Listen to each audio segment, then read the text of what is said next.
The tape was not hidden. It was not locked away. It was sitting on a shelf like it belonged there. A plain label, black marker, just one word, written by hand. Saturday. No warning, no explanation. And after that night, an entire family was gone. Not moved, not relocated. Gone. No notes, no signs of struggle, no bodies. Just an empty house and a tape that no one was ever supposed to watch. If you think this sounds like a movie plot, stay with me, because this story lives in the uncomfortable space between ordinary life and something far darker. And by the end, you might never look at old recordings the same way again. This story starts in a place that feels familiar. A quiet suburb outside Boulder, Colorado. Early 2000s. Before smart homes. Before cloud backups. Before everything lived online. Back when families still owned shelves full of tapes. VHS tapes. Home videos. Birthday parties. Christmas mornings. That weird phase when everyone recorded everything. The family was the Carters, Michael and Dana. 2 kids. Evan was 12. Lily was 8. Normal, painfully normal. Michael worked in IT for a local company. Dana volunteered at the library. The kids rode bikes until the streetlights came on. The kind of family you forget exists because nothing ever happens to them until it did.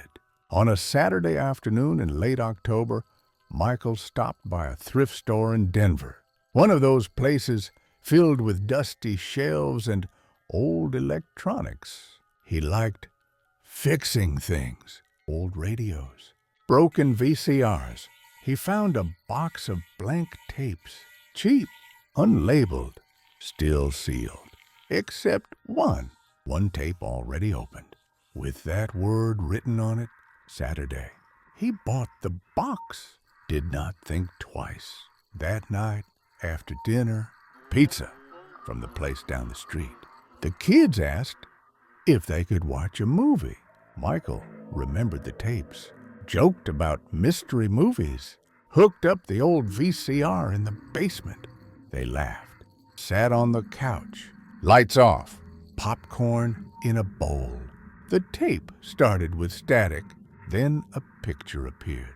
It was their house, not a recording of the house, a view of the house from across the street. The camera was steady, like it was on a tripod. Dana laughed, said maybe it was a prank, a neighbor's old tape. Michael leaned closer to the screen. The timestamp appeared. Saturday, 3 weeks earlier. The kids went quiet. The video showed their front door. Nothing happened for a long time, just the house. Then the door opened, and Michael walked out. Same jacket, same shoes. He waved at someone off camera. The family on the couch turned to look at him. He was sitting right there. The tape kept playing. The video version of Michael got into a car, drove away. Dana asked how this was possible. Michael did not answer because the tape was still going. The camera angle changed. Now it was inside the house, the kitchen. Dana on screen washing dishes. Lily doing homework. Evan playing a game. Every detail perfect, down to the magnet on the fridge. This was not footage taken from afar. This was inside their home. The kids asked if this was real. Michael paused the tape. The room felt smaller. He told them it was probably staged, someone messing with them. But his voice did not sound convinced. They should have stopped there. That is the problem. Curiosity. Humans are wired to seek explanations, to finish stories. Research from cognitive psychology shows that unresolved narratives create anxiety. In the brain, we feel compelled to continue even when something feels wrong. So Michael pressed play. The tape showed the family sitting in the basement, watching the tape. An exact loop. Dana stood up, said this was not funny, said turn it off. But the tape kept playing. The timestamp changed. Now it said Saturday. Tonight, the video showed the basement again. But something was different. The camera angle was lower, closer, like someone was standing near the stairs, watching. The breathing on the tape became audible, not loud, just present. The kids started crying. Michael ejected the tape. The screen went black. They sat in silence. No one laughed. No one joked. Michael took the tape upstairs, put it in a drawer, said they would deal with it tomorrow. That was the last night anyone saw the Carter family.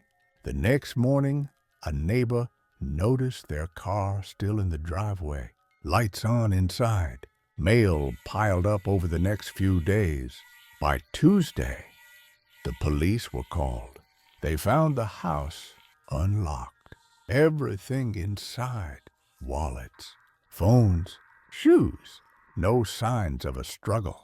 The VCR was gone. So was the tape. This is where the story becomes a problem for everyone watching, because it taps into a fear we rarely talk about.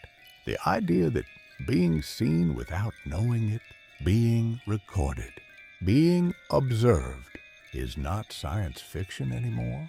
Even back then it was possible. Hidden cameras, old tech, simple setups. But this was different. This tape did not just record. It anticipated. Law enforcement brought in specialists, video analysts, tech experts. No one could explain how the footage was created.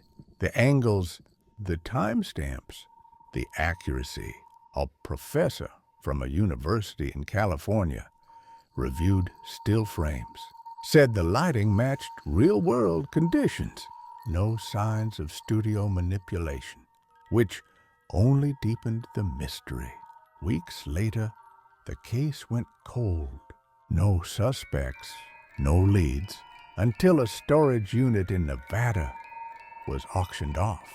Inside, among furniture and old boxes, was a VCR and a tape labeled Sunday. The buyer was a college student, film major, looking for props. He watched the tape. It showed a family he did not recognize, eating breakfast, laughing, living.